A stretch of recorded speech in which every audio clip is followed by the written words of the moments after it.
Hi, my name is Adam Easton from Injury Management, Prevention and Advisory Services. And today I want to talk to you about healthy workplace cultures and how I believe workplace culture aligns with Australia's WHS framework. But what does that mean to have a healthy workplace culture? Well, let's start with culture. Then I'll discuss workplaces as subcultures and then health and safety as it applies to workplace culture and the WHS framework. So, what is culture? It is the values, beliefs, attitudes, language, and behaviour of a group of people who share social norms that govern their day to day living. Australia, for example, is a cultural group. Now let's sit on that convoluted definition and think about workplaces as a subculture. A subculture is just a smaller version of the wider cultural group, with some variations, of course. All cultural groups have subcultures. Sporting groups and other community organisations can constitute a subculture, for example, and workplaces are another example.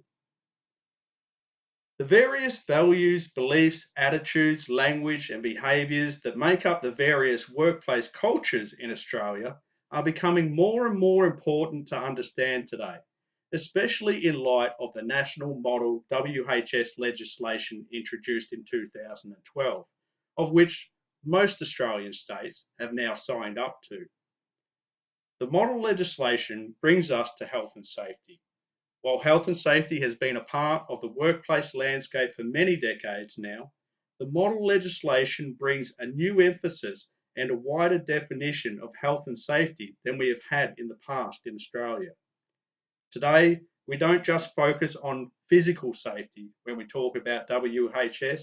The concept also encompasses the overall well-being of workers to include both the physical and psychological elements of working lives.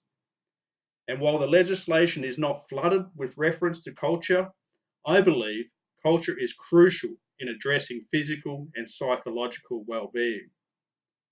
And there is a growing trend to focus on creating a healthy workplace culture to meet the objectives of health and safety frameworks in Australia. And because this broader definition is finding its way into WHS legislation, workplaces have little option but to focus on their workplace culture or risk being non-compliant with the legislative framework governing their workplace. In that, the legislation demands accountability and the relationships that define the values, beliefs, attitudes, and behaviours of a workplace culture help to facilitate accountability and other WHS compliance requirements. So it may seem like WHS compliance is becoming more complicated because of this broader definition of what it means to provide a safe workplace. But I disagree.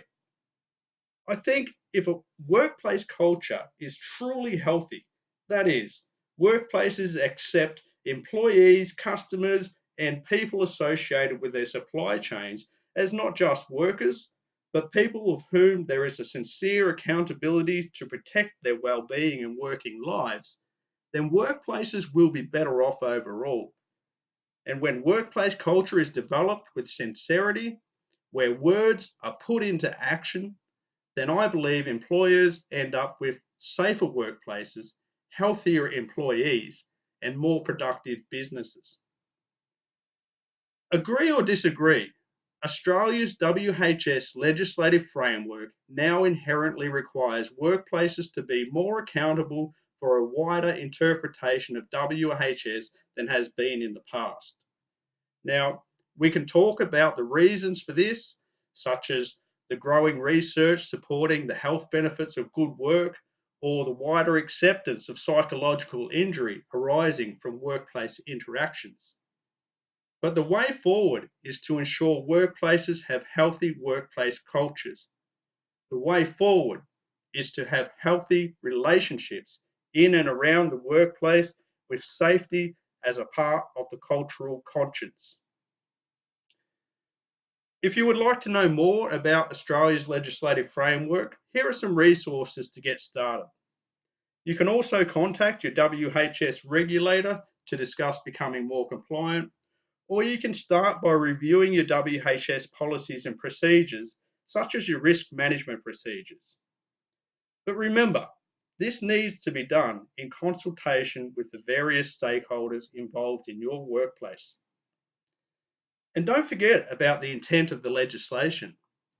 This is a summary of the purpose of the model legislation. It's a bit busy, but please contact me if you would like a copy of this slideshow. But remember that health equals both the physical and the psychological. And if you are reviewing your WHS policies and procedures, ask yourself, what are the values, beliefs, attitudes, language, and behaviours that make up your workplace culture? And in dealing with WHS policies and procedures, are you considering the overall well-being of those involved? I hope you have enjoyed this video and that it has been helpful, and I wish you all the best in developing a workplace culture that enables healthy, safe, and productive working lives for the people involved in your business. In the meantime, work safe.